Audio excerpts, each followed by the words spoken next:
Boa tarde a todos, queridos companheiros. É uma alegria realmente muito grande estar aqui hoje. Quero agradecer as palavras de carinho, com certeza, palavras de um amigo, nosso querido Coronel César Reis.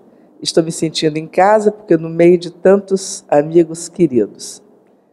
Se nós perguntarmos a qualquer pessoa que já tenha educado seus filhos e que hoje tenha filhos adultos, se era mais fácil educar filho antigamente do que hoje, eu não tenho dúvida de que a resposta, em função de tudo que se vê, é um sonoro não.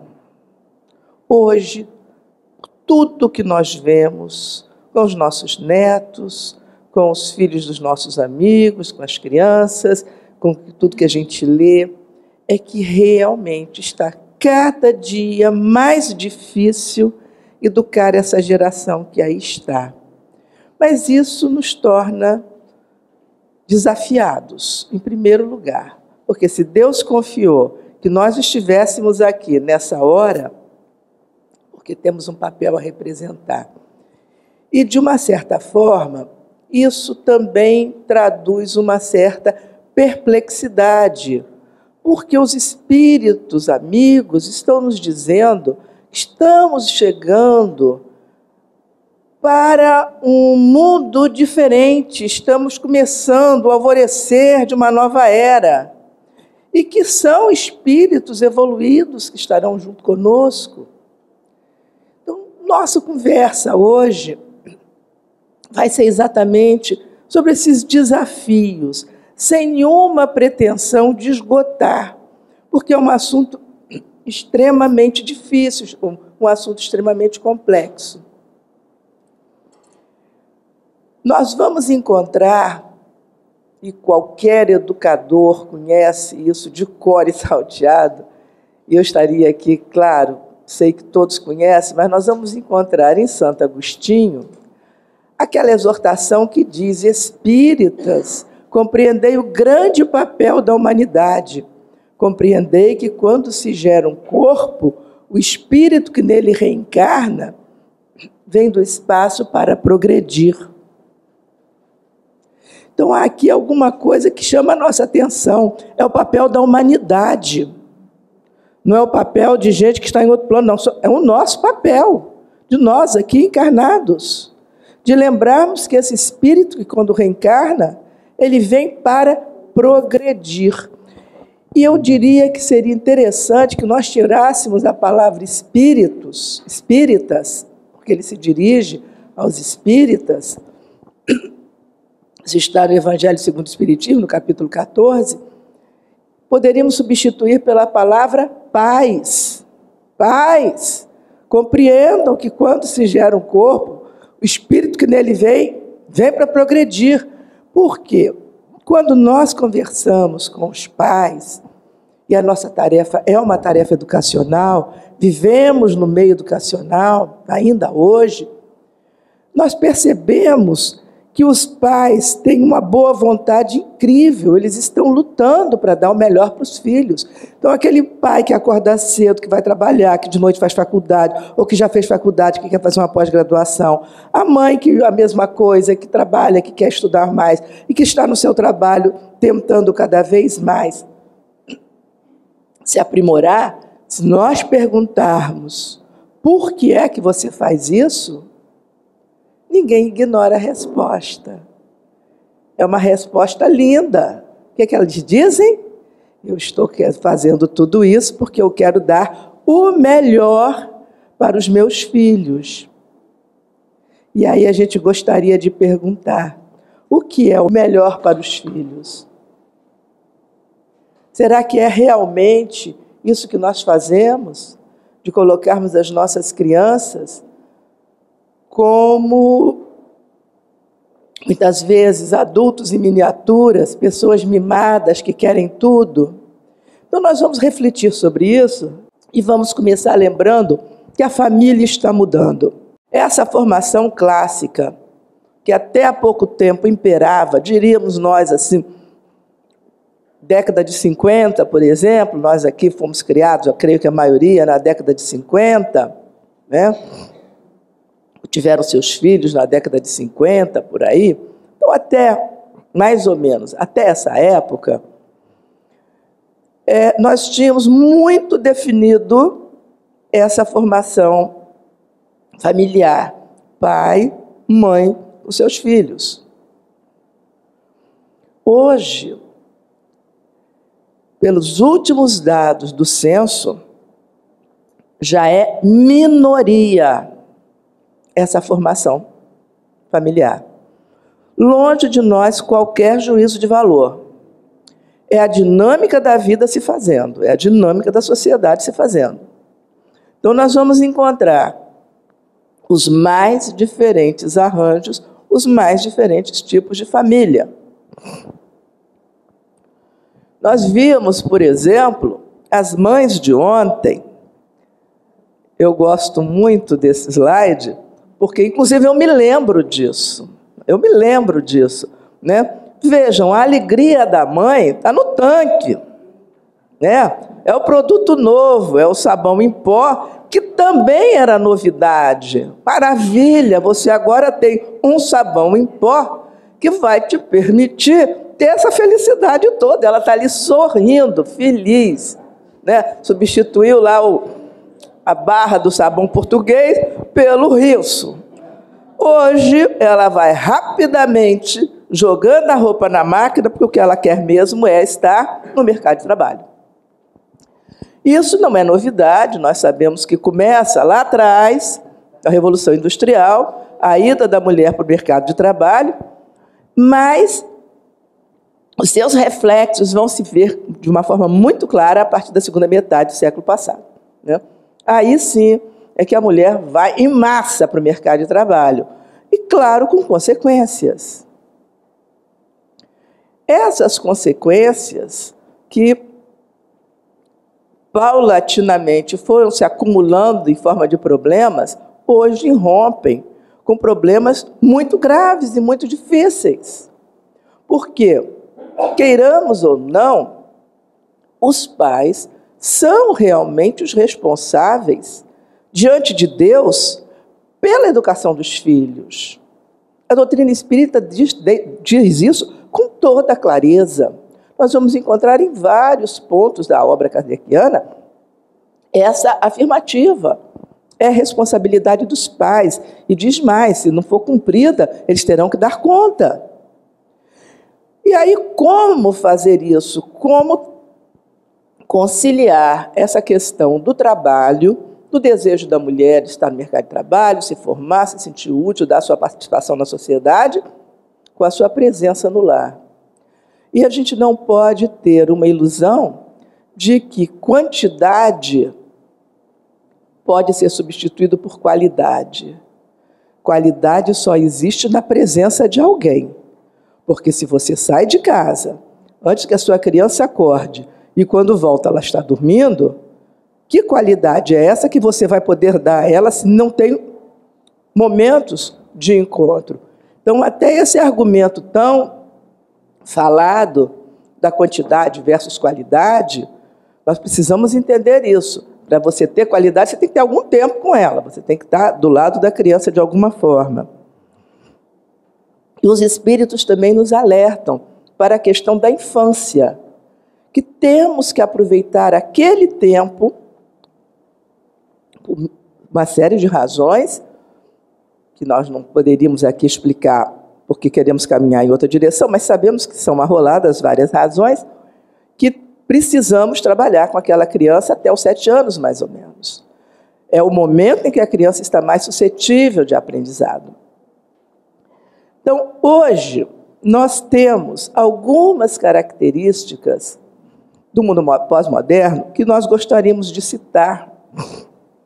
E vamos trabalhar a partir de um livro chamado, de uma forma até muito apropriada, A Arte de Reduzir Cabeças, de um sociólogo francês chamado Denis Robert Dufour. A Arte de Reduzir Cabeças.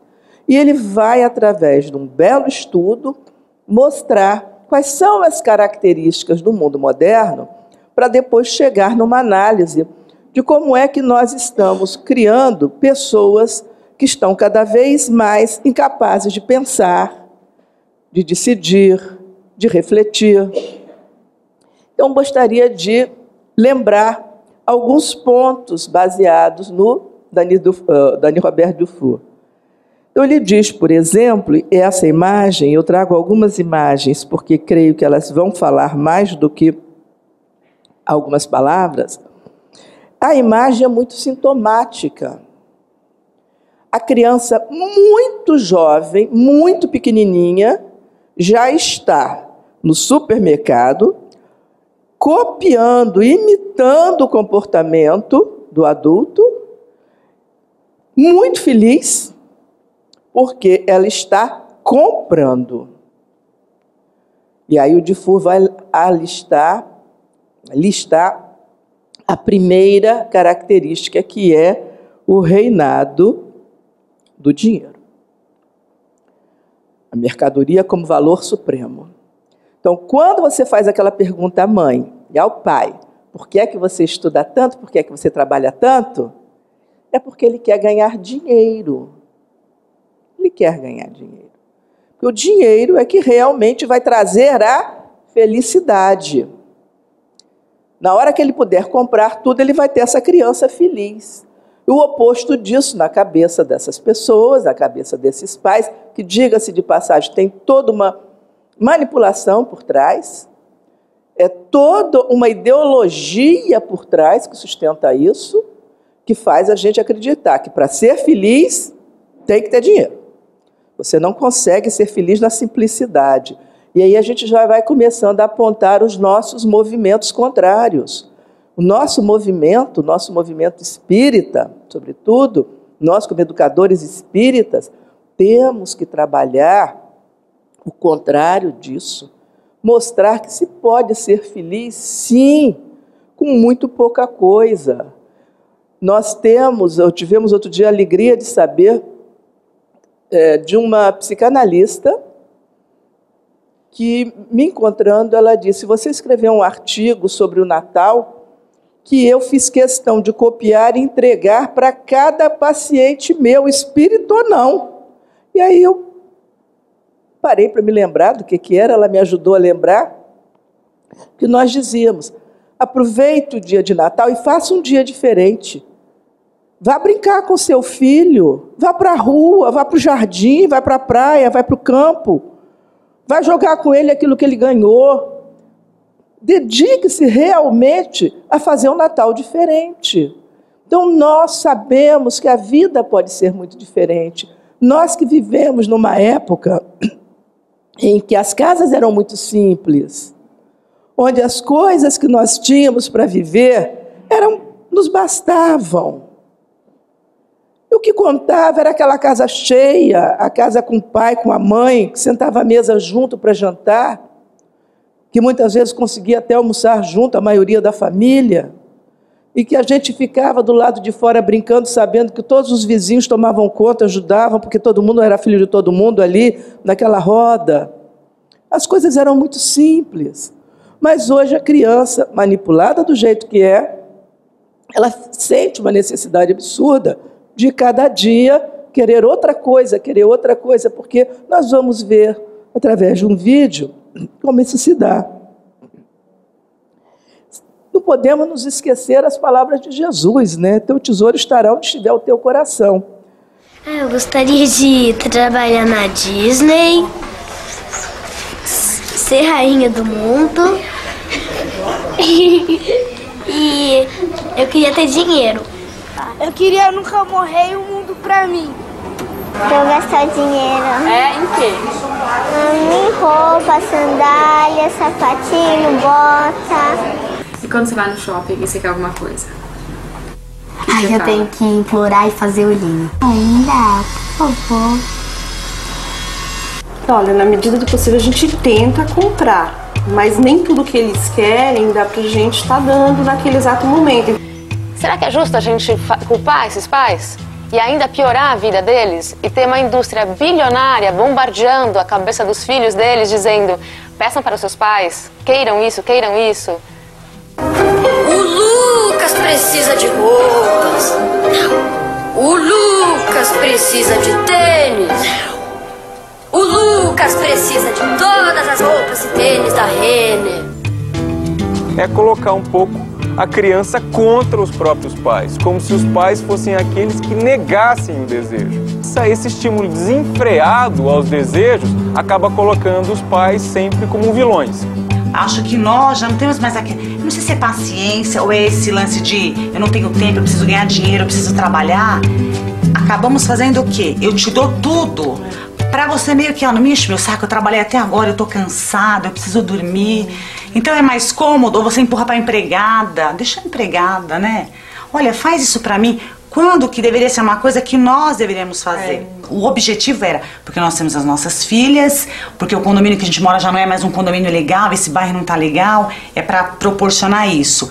Então você acaba direcionando tudo ao trabalhar, ao ganhar, ter um carro legal, a fazer não sei o quê, e meio que deixa de lado, e os nossos filhos, inconscientemente, olha, te dou um videogame, eu te dou aquela boneca legal, eu te dou uma super televisão, eu te dou um quarto legal. Você tá suprindo a sua ausência. Eu acho que é uma ausência que na realidade nós não queríamos. Mas acaba assim, acho que é um turbilhão de coisas que vai acontecendo e você vai meio que sendo empurrado para tudo aquilo e perde a noção. Com todo o amor que ele tem, ele faz tudo para acertar esse pai e essa mãe. O que ele não consegue ter percepção é que esse filho só vai se desenvolver no contato com a realidade e, portanto, no contato com a frustração, no contato com o não dá, com o não pode. A questão toda se prende no produzir, consumir. É a lógica que nós falamos. O que está por trás, o que nos manipula. Por quê? Nós sabemos que quem trabalha em propaganda contrata os melhores cérebros para poder manipular. Então, como diz aquela educadora, é um crime você ficar cobrando do pai quando tem toda uma indústria por trás dizendo o seguinte: você tem que ter o sapatinho daquela apresentadora, você tem que ter o laptop daquela apresentadora, você tem que... tudo que se tem não serve mais, você tem que comprar o novo, agora saiu o novo, você tem que trocar, Então, aquela cena das crianças dizendo, né, compre, é uma peça de propaganda. Aquilo é uma peça de propaganda. Então, é assim que as coisas funcionam. E como diz aquela mãe com muita propriedade, a gente está num turbilhão. Então, será que não era hora de parar? A doutrina nos recomenda tanto isso, meditar, parar, pensar, reunir a família, vamos fazer o nosso evangelho, e aí nós vamos perceber que esse turbilhão que nos arrasta, ele é absolutamente desnecessário. Por quê? Aquilo que vai fazer com que nós possamos caminhar espiritualmente não está nesse turbilhão. Não está. Está naquelas coisas que nós fazemos do ponto de vista espiritual. Aquilo em que nós apostamos e ensinamos para as nossas crianças, para os nossos jovens. Sabemos que por trás tem realmente, e aí talvez seja até o caso da família poder se reunir e conversar sobre essas coisas, esse desejo desenfreado, e mostrando mesmo, repare só, no inverno passado eu comprei para você uma determinada roupa que tinha como enfeite taxinha chatinha. Neste inverno, um sapato ou uma bolsa. Agora, todas as chatinhas, as taxinhas baixinhas saíram, eu estou falando aqui, as mulheres sabem do que eu estou falando, e agora elas estão pontudas. É um mínimo detalhe, é uma coisa boba, mas que a menina que não tem, não, mas a minha é chatinha, eu quero a pontuda. porque agora as minhas companheiras estão de taxinha pontuda. Não estamos falando a verdade, gente? É o que a gente vai ver nas vitrines. Os cintos estão com taxinha pontuda. Eu só sei dessas coisas porque eu realmente lido com criança. Porque para a gente que é adulto, isso passa despercebido. Para quem que não fica focado em moda, no que usa, o que não usa, isso passa despercebido. Então, existe uma instância aí muito forte fazendo com que a gente consuma. E esse talvez seja o grande pano de fundo que vem trazer a grande mudança para a família. Vamos em frente. Outra mudança é a massificação dos modos de vida, onde se combina individuação e exibição das aparências. Então, aqui, por exemplo, olha lá o sapatinho da garota.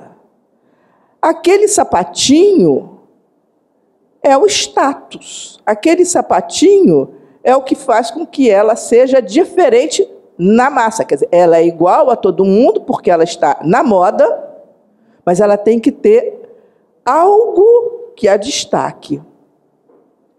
E aí nós vamos, desde a mais tenra infância, antes da criança nascer. Às vezes nós percebemos que a grande preocupação não é conversar com esse espírito que está chegando, não é pensar e trazer para o ambiente da família e da casa uma situação de harmonia para que esse espírito venha e se sinta acolhido. Não. É o quarto mais bonito, é a decoradora da cidade, a mais popular, e vamos trazer coisas importadas, vamos viajar para Miami para comprar lá um enxoval. E tudo bem, é bonito ver uma mãe preocupada com o enxoval do seu filho, não estamos aqui desmerecendo, mas quando só esse lado é trabalhado, nós estamos percebendo que antes mesmo de nascer, esse espírito já está sendo trabalhado no lado negativo, já está se voltando para essas coisas que são absolutamente desnecessárias. E aí a gente lembra de Matilde, quando recomenda a Margarida, quando ela vai renascer, não me cubra, no livro Libertação, não me cubra de mimos, não me enfeite feito uma boneca. Então, Margarida, a Matilde, a mentora, sabe exatamente por que ela está pedindo isso. Porque uma vez na carne, se esquece um bocado. E aí a gente vai encontrar essa afirmativa de Kardec numa revista espírita de 150 anos atrás. Parece que está falando hoje. Tem-se a impressão que desde o berço a gente se esforça para excitar certas paixões que mais tarde se tornam uma segunda natureza e nos admiramos dos vícios da sociedade quando as crianças o sugam com o leite. Parece coisa de hoje que Kardec está falando. Desde excitar paixões. Fazer com que a criança vire uma boneca, um bonequinho o tempo todo. Vejam, com todo respeito aí pelas paixões futebolísticas, mas quantos de nós já não viu a cena de a primeira roupinha do nenê ser exatamente a paixão do seu pai, ou da sua mãe, ou daquela família? E eles exibem no Facebook, eles exibem na rede, nas redes sociais, o seu filhinho já, aquele espírito que acabou de renascer, acabou de entrar na Terra, já com a paixão dos seus pais. E aí nós vemos, naquelas figurinhas ali que mostramos há pouco, todas elas, e isso daqui é imagem de rua, nós chamamos atenção para o fato de ser imagem de rua, não é desfile de moda.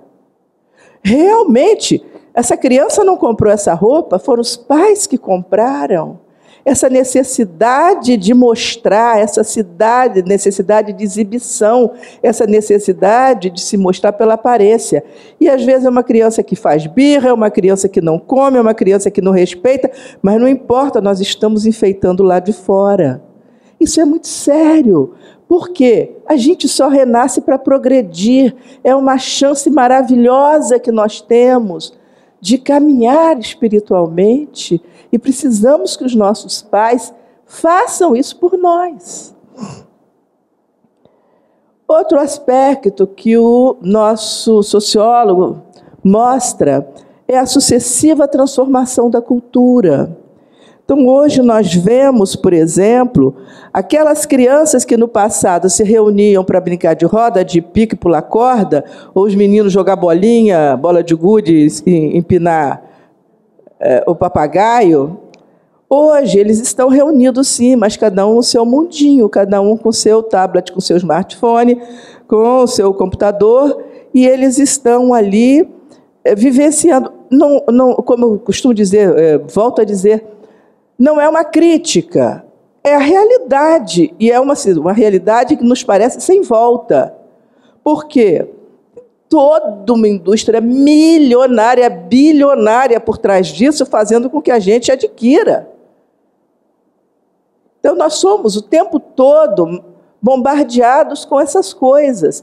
E aí uma criança que não tenha nenhum desses aparelhos, uma criança que não tenha para onde ir, e nós vamos ver aqui que não são só as crianças que não têm, ele pode ir para a lan house. E a gente vê o seguinte, em qualquer extrato social, hoje nós vamos vendo esse forte apelo da criança que se deixar passar horas e horas e horas e horas, e os pais estão na rua, os pais estão trabalhando, os pais não sabem do que está acontecendo. E essa é a nossa realidade. É com isso que a gente tem que trabalhar. E que chega até a família. É uma família feliz por conta de todos os aparelhos que ela tem. E a gente diz que a foto já deve estar defasada, porque ela já deve ter trocado aquilo tudo ali, olha. A foto está antiga, já trocou. Por quê? A indústria que tem por trás vai fazendo isso. Então, o nosso apelo, né, o apelo que nós fazemos aos educadores, nós como espíritas, aos pais, é que entendam, em primeiro lugar, o que está acontecendo. Você tem que entender. A gente, até para analisar, precisa entender, precisa compreender. Então, você percebeu isso? Não adianta ficar mais lembrando, mas no meu tempo eu brincava de roda. Não, a realidade hoje é essa. E com essa realidade, o que a gente pode fazer? Como que você trabalha? Nós ouvimos no início que aqui vai ser dado um curso de como trabalhar as redes sociais para o bem. Porque, claro, gente, isso é o progresso. Deus permite que a gente esteja aqui hoje falando para quantos e quantos companheiros, e que esse material vai ficar guardado, e outro que queira ouvir vai pegar, vai ver. Isso é maravilhoso. Então, nós precisamos não demonizar nada disso. Entender como uma situação que é o progresso. Agora, se é essa situação, como trabalhar? Como viver? Como tornar isso uma coisa saudável para a educação? Porque se nós estamos aqui agora, nós voltamos a dizer, como os adultos responsáveis pela educação das crianças que estão chegando, e as outras gerações não passaram por esse desafio tão grande, tão forte, porque mais ou menos uma geração repetiu o que a outra fazia, por algum motivo existe. Deus confiou em nós. Nós é que aqui estamos agora, como os adultos que estamos no meio desse caminho aí. E, felizmente, a maioria, entendendo essa tecnologia, se adaptando a ela, usando a seu favor, porque é o progresso da humanidade. Então, essa é uma característica, e também a mudança na família como instituição. E aqui a gente vê, por exemplo, nessa família, possivelmente é o que se chama de família mosaico, ou uma família recomposta. Deve ter crianças de mais de um pai, possivelmente.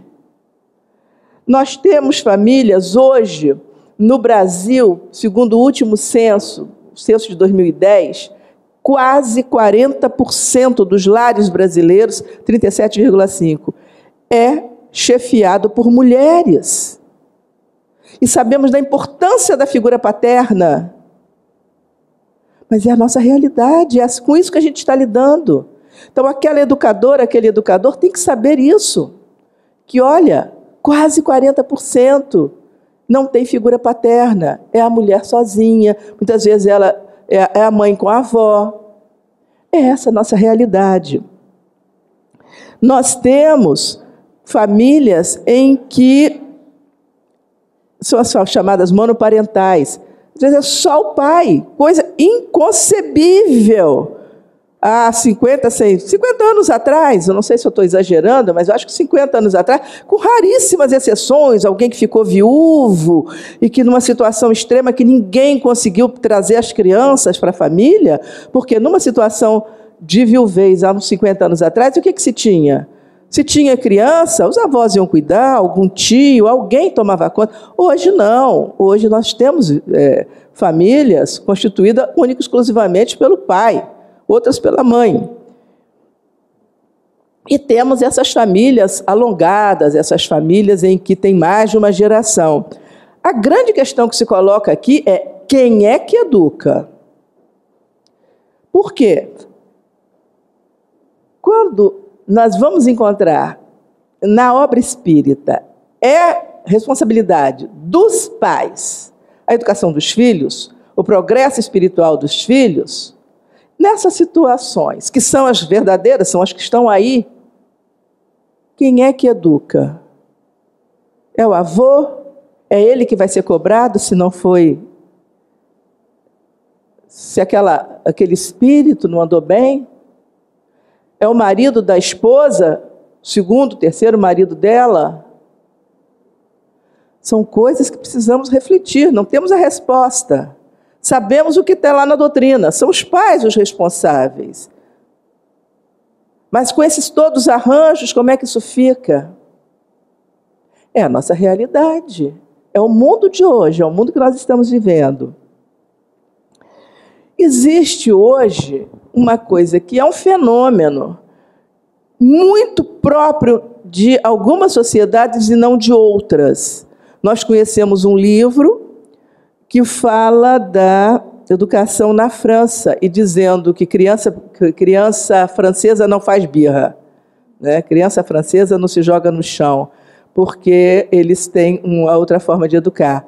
Mas isso, por exemplo, no Brasil já não é tão comum.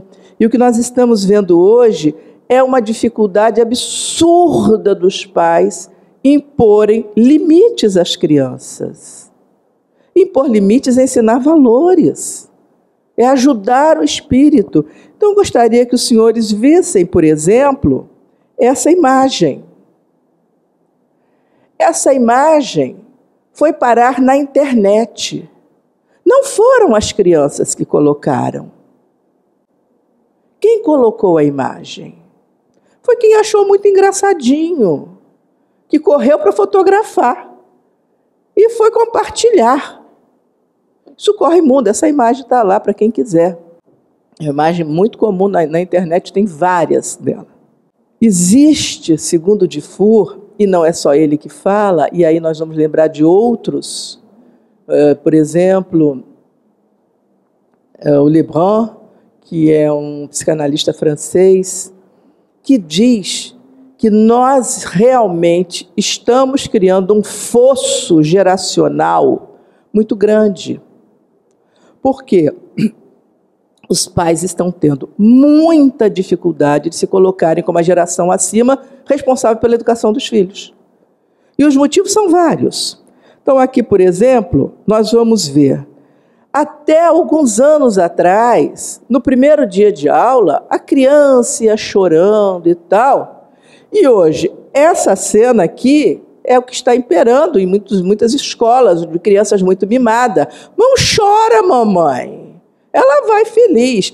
Quem está desestruturada é a mãe que não sabe o que vai ser feito dessa criança, que não conhece a educação que ela deu para essa criança, não tem firmeza nessa criança, não sabe, ou é tão carente, ou é tão precisa tanto do amor desse filho, que, ai, coitadinho de mim, eu vou ficar sem a minha filha, não é? E aqui nós vamos lembrar de que há 2.500 anos, ou mais de 2.500 anos atrás, Pitágoras já dizia que, educando as crianças, não seria necessário punir adulto, né? São palavras de Pitágoras, 565 anos antes de Cristo, e parece que a gente ainda não entendeu muito bem isso. Educa a criança para não punir o adulto, né? E essa insegurança, como nós falamos aqui, essa negação da transmissão geracional, que é a dificuldade da geração de cima se colocar como a geração responsável por educar a geração seguinte, e que sempre foi, nas sociedades ocidentais, sobretudo, as orientais também, mas eu diria assim, talvez fuja o modelo aqueles povos primitivos, aqueles grupos mais afastados culturalmente no passado, mas que, de um modo geral, a gente pode dizer que sempre foi papel da geração de cima educar a geração de baixo. E hoje o que nós estamos vendo é um fenômeno muito interessante. É essa geração se negando a ser a responsável pela educação dos filhos. Seria motivo de um outro seminário a gente entender as razões, que vão desde a questão da vaidade, de se colocar, mas imagina, eu sou tão jovem, eu não quero assumir esse papel, essa responsabilidade, deixa para minha mãe, deixa para outra pessoa, porque não quer ser chamada, quer dizer, essa figura, não ser chamada de mãe, não é esse o caso, mas de vaidade mesmo, que faz a mãe se vestir igual a criança, que faz cada vez mais ela se embonecar mais, para parecer, porque à medida que a menina cresce passa a ser concorrente, então recorre-se a todos os recursos aí da cosmetologia para tentar manter o seu padrão de menina.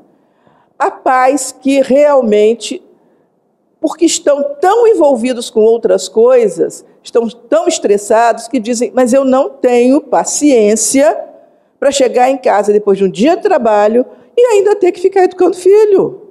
Não vou, não quero. Bota para a escola. E a escola vai dizer o seguinte, nós vivemos dentro de escola, não é meu papel, eu estou aqui para instruir. Então, nesse jogo de empurra, quem vai sofrendo é a criança. Existem algumas outras questões desse fosso geracional, que é o seguinte, até então, nós tínhamos uma relação hierárquica, em que os papéis eram bem definidos. Qualquer coisa que fizer errado, vou falar com seu pai. A criança está com algum problema, ela vai dizer, vou falar com sua mãe, né? Vou contar para sua mãe. Hoje, a situação é em rede. E eu, inclusive, gostaria de contar aqui um episódio que aconteceu outro dia, numa família desse tipo matriarcal. Moram na casa 4 mulheres, 2 crianças, a mãe das crianças e a avó das crianças. Um dia, a avó viajou, trouxe um saco de caramelos e ofereceu um para cada criança. E a criança, pequenininha de 4 anos, foi para o lado do computador, que ela já brinca no computador, foi brincar, deixou o saquinho lá, e quando voltou, encontrou que a avó ficou sentada e ela viu que havia uma bala, um papel de bala do lado. Ela disse, avó, você comeu? Eu disse, minha filha, foi só uma balinha. Mas você não podia comer o que é meu, de jeito nenhum. Como é que você comeu? Minha filha, fui eu que trouxe, foi da vovó, dá umzinho para a vovó. Não, eu vou falar com a minha mãe. Eu vou falar com a minha mãe. Aí, daí a pouco, ela diz assim, não posso. Ela é sua mãe. Já sei, eu vou chamar a polícia. Então, estamos neste nível, né? A bichinha de 4 anos vai chamar a polícia porque se trata de um roubo. Na cabeça dela, a coisa é grave. Então, gente, são dificuldades. Essa questão de definir quem educa numa situação dessa é gravíssima, porque na hora que a avó quer chamar a atenção, a mãe passa a mão na cabeça. Na hora que a mãe quer chamar a atenção, a avó passa a mão na cabeça. E aí a criança vai descobrindo todos os meandros que ela vai poder passar sem ter que dar conta de coisa alguma. Então, Aqui, por exemplo, muitas vezes a gente se choca com essa imagem. Uma mãe brigando feio com uma criança. O ideal é que isso nunca acontecesse, que houvesse sempre paz dentro de casa, que houvesse sempre diálogo. Realmente. Agora, eu chamo a atenção para a fisionomia do garoto. Isso é uma situação de enfrentamento. E se você amanhã tem que dar conta desse espírito, você talvez tenha que enfrentar agora para que isso depois não aconteça.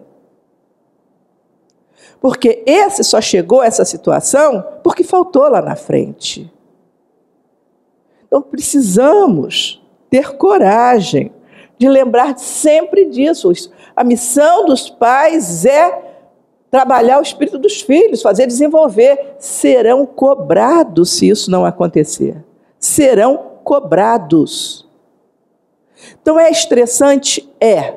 É difícil? É. É cansativo? É. Quem educa sabe, tem que falar quantas vezes? 2, 3, 4.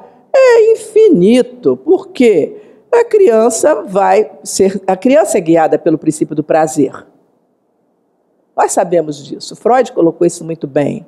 A criança ela trabalha o princípio do prazer. Dependendo dela, ela quer só brincadeira, ela só quer aquilo que agrada. Mas tem que ter a figura do pai, a figura da mãe, para dizer o não. Como diz aquela psicanalista lá no início do vídeo, precisamos trazer a realidade. Precisamos dizer não. Precisamos colocar aquilo que pode, aquilo que não pode. Que bom se a gente puder dizer sim. Eu sempre costumo dizer, diga sim sempre que possível, mas diga não sempre que necessário. Porque é bom você fazer o sim, você trazer o sim, você viver momentos muito felizes na infância, é maravilhoso. Agora, vamos ver o que mais que está sendo aprendido junto com esse sim, porque naquilo tudo que a gente ensina, sempre tem nas entrelinhas alguma outra coisa que está sendo aprendido. Então, naquele momento que você diz assim, mas o que tem? Você disse que não vai sair, não vai brincar enquanto não fizer o dever. Mas as coleguinhas estão todas ali. É só um dia. O que tem? O que tem que ela foi brincar? Só que nesse momento que ela foi brincar, ela aprendeu o seguinte: regra não é para valer. Basta que eu tenha aqui uma conversa que a regra não é para valer. E isso ela vai levar para o mundo. A lei aí não é para valer, é a lei seca, isso não é para valer. Essa regra aí de cigano não avançar sinal, isso não é para valer. Porque lá atrás, nas suas primeiras experiências, ela vivenciou isso. Então, a insegurança paterna é um grande obstáculo. É outro fator que nós vamos encontrar que impede essa geração de assumir. Superproteção por sentimento de culpa, porque não está ficando o tempo que deveria com a criança, não dá o amor que deveria dar, não dá a orientação que deveria dar, e morre de sentimento de culpa. Mas, em compensação, vai para o shopping e compra tudo que a criança quer, como aquela mãe falou. Eu gosto de trazer aquele vídeo, porque as palavras não são nossas.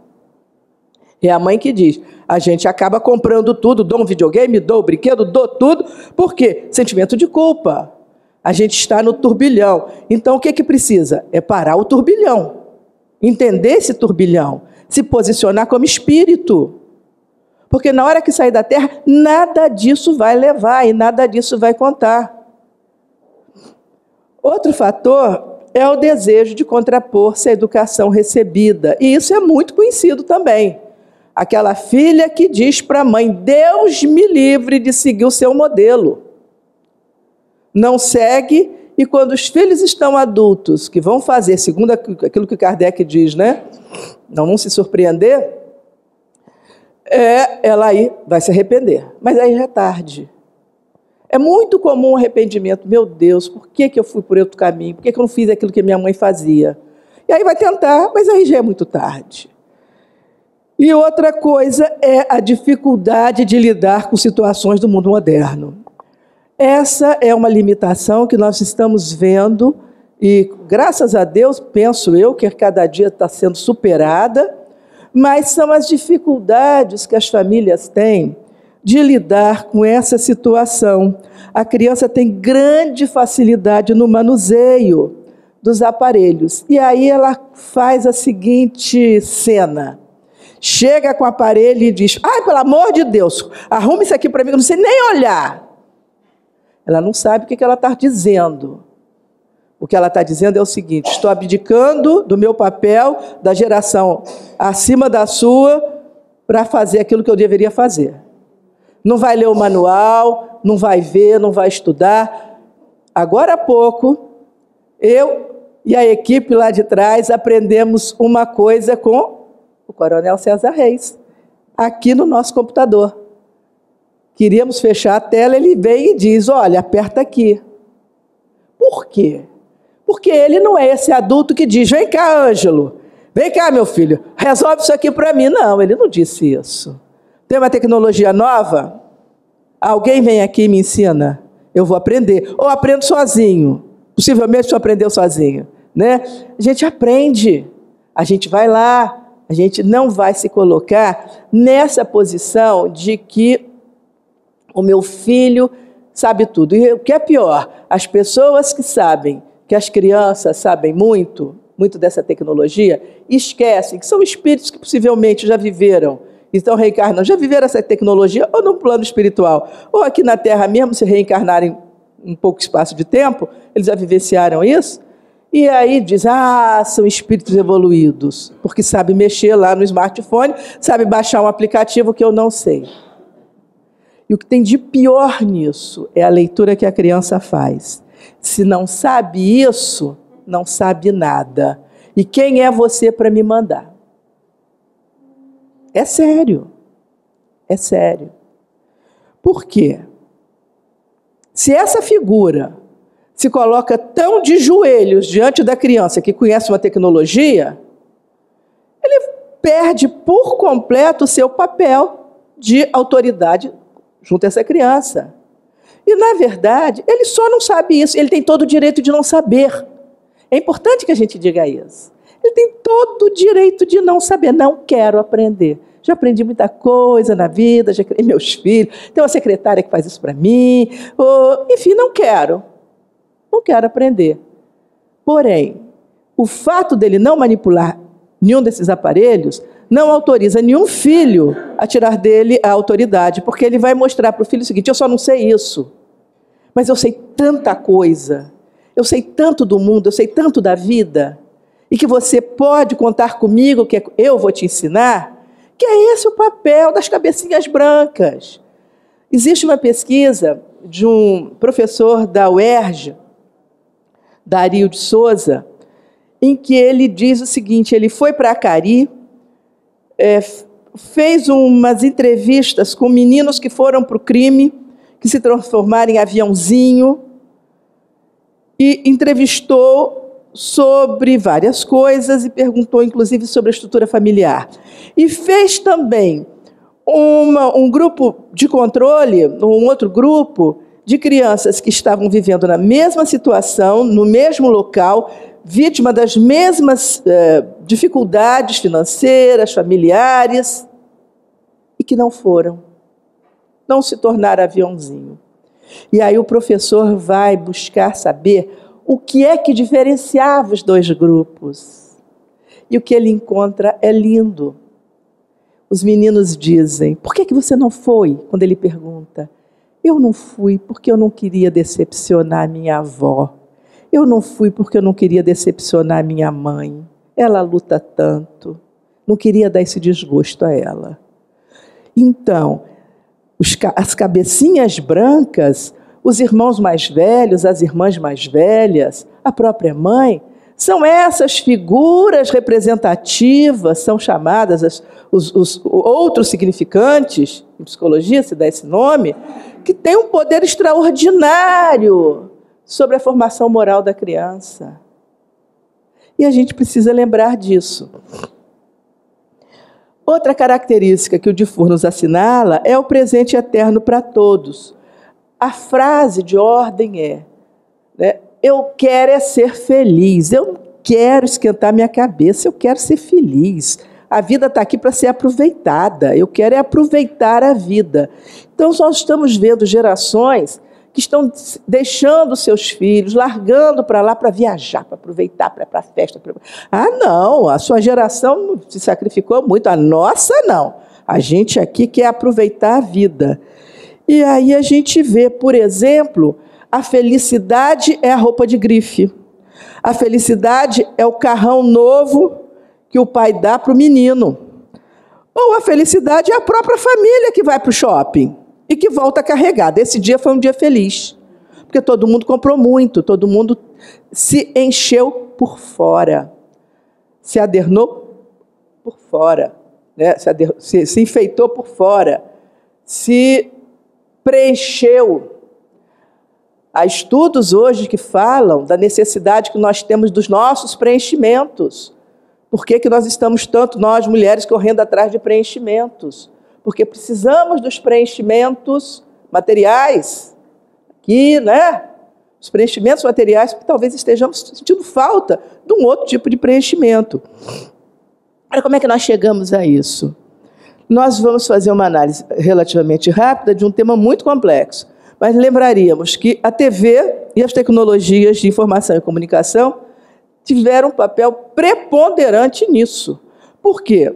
Até então, nós tínhamos, antes da televisão, antes do advento da televisão como uma instituição, digamos assim, que tem um lugar de honra na casa, tudo para. Quantos de nós chegamos em casa querendo contar uma novidade? Está na hora da novela, não fala, está na hora disso ou daquilo, porque ela assumiu esse papel. Muitos de nós sabemos que vivíamos as narrativas da família nos nossos encontros. Essas narrativas que se perderam com o advento da televisão e dessas tecnologias modernas, elas nos traziam o sentido de identidade familiar. Então, se eu hoje, que tenho a minha mãe com 100 anos, e que até outro dia passava as tardes com ela, lembrando daquilo que ela viveu na década de 20, na década de 30, quando eu não era nascida, foi porque houve muita narrativa dela.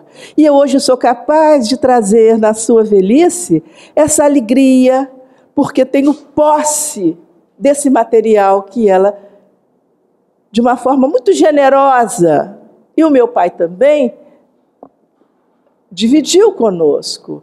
Essas narrativas que nos situávamos na vida, no mundo, que fazíamos com que nós tivéssemos compromissos, inclusive, com aqueles que atravessaram o oceano, por exemplo, da minha família, lutando para sair do Líbano para chegar aqui, começar uma vida nova, conhecendo as lutas do meu pai, conhecendo as lutas dos meus avós, faziam com que eu, cada vez mais, eu tenha consciência do meu dever de continuar isso.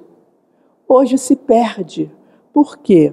Nós vivemos num mundo em que as horas são gastas, excessivamente gastas, com esse tipo de coisa, que é individualista, cada um no seu, ainda que esteja em rede, ainda que esteja. Mas você não tem a narrativa, porque a dinâmica aqui é outra, é da rapidez, é da coisa instantânea, da informação instantânea, é da informação rápida, e aquilo que você está postando aqui já ficou velho, porque o outro já postou outra coisa. Você vê que os valores aprendidos são esses. Nós vamos ver no Brasil de norte a sul, a televisão ligada, e o Ibope mostra isso, naquilo que é a negação dos valores da família. Mas é a nossa forma hoje de viver. Vamos tirar a televisão? É impossível. Isso daí é o que existe. É a nossa realidade. O que nós podemos, de novo a gente fala, é fazer um trabalho em cima do que existe. É pegar uma coisa dessa e dizer, vamos analisar isso? Vamos ver como é que essa história está terminando? Vamos ver que valores são esses? É isso que a gente quer para a vida? Se essa coisa fosse de verdade, como é que estaria esse espírito? Vamos aproveitar, não é? E temos também a questão das sintonias. Como me preocupa quando eu vejo, muitas vezes, um final de novela, e eu faço questão de ver sempre os finais, acompanha alguma coisa, porque a gente que é educador não pode ser alienado, tem que saber o que está acontecendo, embora realmente eu não tenha o menor prazer em acompanhar, mas a questão das sintonias. Quantas vezes eu me pego pensando no último capítulo, que aí tem uma situação de sofrimento, de ódio, de vingança, e que todo mundo quer mais, quer mais. Eu digo, de norte a sul do Brasil, olha a vibração agora. Olha lá a sintonia que está passando de norte a sul. E vai todo mundo dormir com isso. Então, gente, pensemos nisso. Nessa energia que está aí, porque nós também não sabemos dizer não para isso. E tem mais. O fato do predomínio da imagem em detrimento do texto, a rapidez e o descarte das informações, a superficialidade que existe, está levando a essa consequência. Dificuldade de concentração, dificuldade de reflexão e de análise crítica. Se tudo é tão rápido, se tudo, quando você quer ler, já passou, já tem outra coisa, porque é a imagem, é o poder da imagem, é a mídia que traz a imagem. Aí, Marcelo, Regina lá atrás, e a nossa equipe lá vai dizer, não, mas tem muita coisa que leva à reflexão. A grande maioria não está nem aí para coisa que leva à reflexão. Nós não somos ignorantes a ponto de dizer, não existe. Existe. Existem os fóruns de debate, mas o que a garotada vê, o que a garotada está fazendo, experimentem perguntar. Com o que é que se vara à noite, olhando lá na internet? Perguntem, e a resposta vai ser, vendo a vida do outro mesmo, o que um está fazendo, o que está fazendo, cada um querendo mostrar um lado mais bonito, mais positivo de si mesmo. Enfim, essa dificuldade de concentração, de reflexão e análise crítica já está preocupando colegas do Dr. Jorge Andréa. Então, nós temos, por exemplo, o Antônio Damasio, que é um dos grandes neurocientistas da atualidade, foi pedido a ele um estudo sobre essa questão das redes sociais, essa questão do Twitter, e ele diz, eu não sei que tipo de cérebro está sendo gerado para essa geração que está tendo que fazer tudo de forma tão rápida, que vai ter uma mudança. Não sei dizer, mas uma coisa é certa, está se comprometendo a reflexão. Porque se você não para, você não tem o hábito de refletir, realmente fica difícil, se você tem todos esses instrumentos na sua mão. E aqui eu gostaria de lembrar outra coisa. Quando você tem essa dificuldade, e nós que trabalhamos na evangelização, nós vemos com clareza. Por quê? Por exemplo, os ensinamentos espíritas, os ensinamentos de Jesus. Peguemos as parábolas de Jesus. Tentem, não sei se alguém tem essa experiência, que eu estou vendo aqui, que tem uns companheiros que têm sim experiência, mas aqueles que têm experiência sabem do que nós estamos falando. Tentar explicar. Os trabalhadores da última hora. O filho pródigo. Para esse grupo que está familiarizado apenas com tudo, sabe pouco de muita coisa, que é tudo superficial, que não para refletir, a leitura também é superficial. E aí, mas é uma injustiça. Como é que vai pagar aquele que chegou depois? E não há evangelizador, é um desafio para o evangelizador ter que dar conta disso. Filho pródigo, então, eles dizem assim, tudo bem, até se convence, mas precisava da festa, né? No fundo, ele não está satisfeito com aquilo, porque ele não está acostumado a raciocinar. Então, nós não podemos esquecer isso, né? O papel dos pais, diz lá Kardec, o Livro dos Espíritos, questão 491, que é como os anjos da guarda. Quando ele define anjo da guarda, ele diz, é o papel dos pais. Olha que bonito que é isso. É ser anjo da guarda mesmo, desse filho que veio para suas mãos, porque Deus te confiou e que você vai ter que dar conta dele. Então seja esse anjo da guarda, orientando, levando pela estrada do bem, protegendo, auxiliando com conselho, consolando. Esse é o papel. E nós, né, vamos lembrar que Santo Agostinho nos fala a respeito disso. Uma imagem como essa nos faz lembrar do seu conselho, quando ele diz para os pais, né? Desde pequenina, a criança manifesta os instintos bons ou maus que traz da sua existência anterior, e que os pais tratem de observá-la, ver o que essa criança está trazendo de egoísmo, ver o que essa criança está trazendo de orgulho, e trate de combater. E ele diz mais: faça como o jardineiro que corta lá os brotos defeituosos. Então tem que botar estaca. Dá trabalho? Dá. Mas vale a pena, porque nós também seremos recompensados por aqueles espíritos que encaminharmos melhor a Deus. Entrou na vida de um jeito, saiu de um jeito melhor. Então, eu gostaria de compartilhar com vocês uma situação vivida. É uma amiga minha que mora na Espanha e que tem essa criança. Isso apenas para mostrar que vale a pena educar, que vale a pena ser duro. Ele é pequenininho, ele é um menino que é o do meio, numa família que tem o mais velho que é brilhante e uma menina que é uma graça. E ele é o do meio. E ele não consegue tirar notas boas e o irmão é brilhante. E ele quer um determinado brinquedo e a mãe diz para ele: você só vai ganhar o brinquedo se você tirar um 10. Uns 2 ou 3 dias depois, na caderneta escolar, vem um bilhetinho para a mãe. E é esse o bilhetinho: Dani ha tenido um 10. E a mãe, claro, escrito com a letrinha dele, né? Todos perceberam que a letrinha é dele. Ele, então, tentou enganar a mãe, pronto. Se o problema é falta de 10, não tem problema.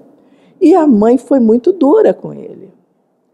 E aí, não só ele não ganhou aquilo que estava prometido, como ainda ganhou mais um adendo aí no seu castigo, mostrando: você fez muito errado, meu filho.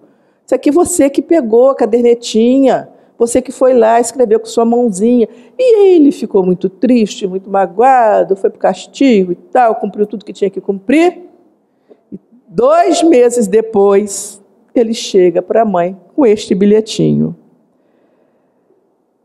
Para a mãe. Essa figura é a mãe.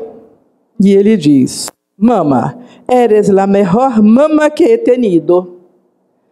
Mostrando para a gente que o amor é absolutamente intocado quando os pais educam. Não tem que ter medo de deixar que a criança vai deixar de amar. A mãe foi dura, aconteceu tudo aquilo, e ele não só traz o bilhetinho, como de quebra ainda deixa aqui entrever a gente, que já viveu, né, com outras mães, porque esse espíritozinho coloca, em vez de dizer: você é a minha melhor mãe, você é a melhor mãe do mundo, ou qualquer coisa do tipo, você é a melhor mãe que eu já tive. Então, que esse exemplo sirva para os pais, para as mães que estão preocupados de perder o amor de filho, para mostrar o seguinte: não perde não. Se você está exercendo seu poder legítimo de representante de Deus na educação do seu filho, vá confiante, porque o papel dos pais e dos educadores é emprestar o cérebro aos filhos enquanto o juízo não chega. Literalmente isso, né? E nisso eles estão amparados, porque diz, por exemplo, Santo Agostinho, que diz, né, faça isso, põe todo o seu esforço nesse compromisso, porque a recompensa vale a pena. Somos todos responsáveis pelos espíritos que Deus nos confiou. E disso nós não podemos ter dúvida. Somos todos responsáveis pelos espíritos que Deus nos confiou. Muito obrigada, muita paz a todos. Obrigada. Lúcia, a sua exposição foi com muita clareza, mas a título de curiosidade, você pode trazer para nós alguma informação sobre a metodologia da França, que você disse que é difícil e a gente aqui está usando? Olha, isso existe num livro chamado Crianças Francesas Não Fazem Manha. Tem no Brasil, a autora se chama Pamela Druckerman. Ela é uma jornalista americana e que foi viver na França e que descobriu o seguinte: aquilo tudo que é drama, papai e mãe francês, americano, criança que faz birra, criança que faz manha, ela não viu quando teve seus filhos, teve 3 filhos, e ela descreve isso no livro. E, mais ou menos, a base é o que se chama de quadro, que as regras são passadas para a criança desde pequena, que ela tem direito a trabalhar dentro de um quadro. Seja isso um espaço físico, as regras são colocadas para ela, as regras. E todas as vezes que a criança infringe a regra, existe uma reação. Não existe aquilo que a gente chama em psicologia chicote com açúcar. O que é o chicote com açúcar? É você estabelecer regras, as crianças infringem a regra, ou as regras, e dependendo do seu humor, vai ter punição ou não. E isso é o que tem de pior, porque às vezes, se você está realmente num dia que você está tranquilo, diz não, não é não, não é não, não vai fazer, não, está na regra e tal. Mas está um outro dia que você já está irritado, está não sei o quê, você pode... Ou então está muito feliz também, não quer se aborrecer de jeito nenhum. A mesma situação que criou aquele problema anterior, a criança vai te testar e aí você diz, então tá bom, tá bom. Da outra vez, a criança faz imaginando, pronto, hoje mamãe vai deixar. Aí você está naquele dia que não deixa. É o próprio chicote com açúcar. E isso é muito ruim porque você não cria parâmetros para a criança. Ela nunca sabe. E como nós voltamos a dizer, ela é levada pelo princípio do prazer, ela sempre vai apostar que hoje é o dia que a mamãe vai deixar. E isso são padrões de comportamento que nós levamos para a vida. Aquela pessoa que avança sinal imaginando, hoje não vai ter guarda ali, ou então o radar hoje não me pega, porque um dia desliga, outro não desliga. Mais ou menos isso. Já passei aqui, não aconteceu nada. Então a gente sempre cria esse tipo de padrão, em vez de ter um autocontrole. E essa autora, ela escreve de um jeito muito engraçado, é um livro assim, muito fácil de ler, e ela explica mais ou menos isso, que os pais franceses, que eu acredito que não sejam só os franceses, não. Eu tive na minha casa a oportunidade de receber filha de uma grande amiga, que mora na Inglaterra e passou 2 dias comigo com um filho pequeno. E na hora de dormir, o menino começou a chorar, eu fiquei meio incomodada, digo, o que ele tem? Ele está chorando. Nada, é manha. Ele vai ficar lá. Eu digo, mas está num quarto que ele não conhece, não tem problema nenhum. Eu já fui lá. Já mamou, está tranquilo, está sem xixi, está tudo certinho com ele. Ele só está querendo a minha companhia. Mas eu já fiquei um pouquinho, já cantei, já brinquei, agora é hora de dormir. E, de fato, essa criança aprende. É uma criança...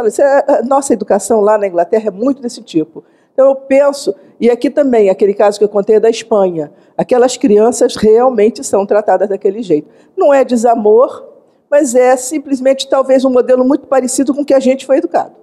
Primeiro, a gente quer agradecer aqui a sua visita, a participação. Eu, pelo menos, nunca tinha assistido você aqui. Estou, digamos, satisfeito.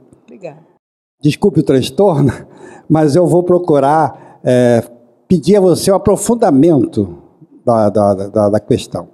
Em termos de gestão da aprendizagem. A gente faz uma avaliação diagnóstica daquilo que está e daquilo que a gente quer. Isso é avaliação diagnóstica, dentro até do planejamento. Mas aí, o que a gente pode, esse é aprofundamento, o que a gente pode fazer em termos do arsenal que a gente tem, inclusive, do espiritismo, que muitas vezes ultrapassa até os conhecimentos, porque a criança é um espírito reencarnado. O que a gente pode fazer em termos desse como proceder, em termos dessa gestão, dessa gestão do aprendizagem, em termos de como induzindo a um currículo, induzindo como fator indutor a se fazer, inclusive, um currículo. Nós estamos falando de aprendizagem formal, estamos falando de aprendizagem informal, aprendizagem da criança na família, porque eu gostaria de responder em torno de valores, que de verdade o processo é o mesmo. Ensinar valores, ao contrário do que muita gente pensa, trabalha os mesmos processos neurológicos que ensinar qualquer outro tipo de aprendizagem de conteúdo cognitivo. Por quê? São são conexões que a criança vai fazendo desde o início da sua vida e que vão se armazenando no início em forma de pequenos esquemas, depois ela coordena aqueles esquemas mentais e vai usar isso como um arsenal da vida dela. Então, quando você fala, você dá ordem, você está trabalhando a linguagem, está entrando pelo ouvido, você está falando. Mas quando você faz alguma coisa, o seu exemplo está sendo de uma... É a mesma coisa, ele está captando todo aquele conteúdo e colocando lá na sua mente. Então, o que a gente diz é o seguinte, como são as bases do processo de aprendizagem, né? Isso aí é matéria de uma disciplina que, por exemplo, eu dava um semestre inteiro na faculdade. Mas tentando ser assim, o mais resumido possível, você tem que motivar, né? Primeira coisa, hoje o conceito de motivação é muito diferente do conceito de motivação que a gente ensinava na faculdade. Hoje, motivar, se sabe, que é despertar prazer antecipado. Por quê? Existem áreas do cérebro que registram lá quais foram as experiências que deram prazer e que quando você traz de volta, você está em casa, está lembrando, amanhã é dia do Jogo do Brasil, vou para a rua com os meus amigos, vai ser muito bom. Ele já viveu isso, ele traz isso com toda uma carga afetiva e já vai se preparar para a situação de uma forma muito motivadora. Já teve o prazer antecipado. A gente diz assim, é despertar o interesse. Hoje a gente substitui. É tentar despertar um prazer antecipado. Você tem que ter experiências tão boas. Por exemplo, quando a gente fala na educação e na evangelização, eu dou muito esse recado. Faça a sua evangelização de uma forma tão extraordinária, porque os nossos conteúdos são extraordinários, que ele fique doido para chegar ao dia da evangelização. Você vai trabalhar de uma forma tão dinâmica, de uma forma tão fora da escola, tão distante da escola, porque evangelização é vida, que ele vai ficar motivado. Então, a primeira coisa, você precisa ter trabalhar um pouco essa motivação, você tem que ir trabalhando pequenas informações de acordo com o nível daquela criança, porque nós sabemos que cada cérebro corresponde a um tipo de amadurecimento, cada idade responde a um tipo de amadurecimento, porque tem todo um processo aí de amadurecimento de mielina e coisa e tal, que vai depender. Então, quando você tem criança, numa determinada idade, que você já conhece, você já sabe como é que você pode trabalhar. Não sei se eu estou respondendo, eu estou tentando falar de um modo geral sobre aprendizagem. Você começa com pequenas informações, você ajuda essa criança a jogar essas informações num contexto maior, cada vez maior, porque o que você está educando é para a vida. Então, aquilo que eu falei, quando você diz para ela assim, se você não fizer o dever, não vai brincar, eu estou insistindo no mesmo exemplo, para a gente não ter que variar muito. Se você não fizer o seu dever, você não vai brincar, essa conexão, se você realmente insiste nisso, e ela aprendeu isso, ela já sabe outra coisa, que os tratos são para serem feitos. Que existe uma ordem no mundo. Então, o que nós temos que nos preocupar é de que cada aprendizagem tenha sempre uma ligação com uma mensagem maior, com um todo maior, e esse todo maior é a vida.